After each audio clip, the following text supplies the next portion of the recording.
Devastating images still coming out of the town of Lahaina, as you can see here. More than 100 people are dead and up to 1,000 more still missing in Hawaii, following the deadliest wildfire in the U.S. in more than a century.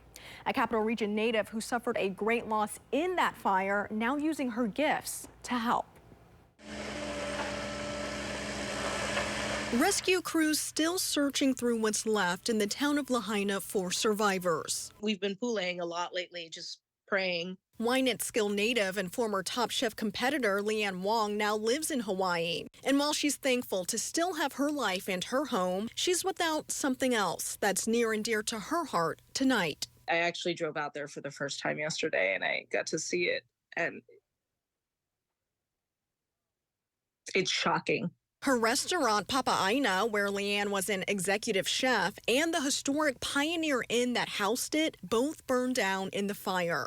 Behind the lighthouse, you could just see the glow of, there was nothing. Where the hotel was, where the restaurant was, the building was just gone. But Lee Anne wasting no time, turning her heartbreak and hardship into help for others. She and other chefs in Hawaii joining forces, partnering with relief organizations to cook meals for those in need. The group serving nearly 10,000 meals a day. And while the efforts are proving successful, she says many in the restaurant industry and even some of the cooks themselves are still struggling. These guys have lost everything. They have their cooks sleeping on the floor of their restaurant, and they're still getting up and cooking for the people who've been displaced.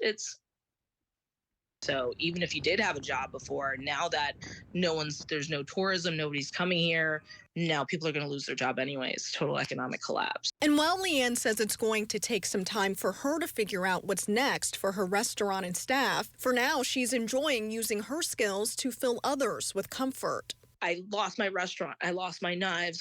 I made sure all my employees were safe. And, it's like, what can I do next? Cook. Saying it's going to take a recipe of long-term care, support, and hope to recover. The world is on fire right now, and so our message to the world is, like, if you've ever been to Maui, if it's been your dream to come to Maui, it's, if people don't support Maui now, it might not be here in a year. If you'd like to help Lee Anne with her efforts, we have ways for you to do so inside of this story on CBS6albany.com.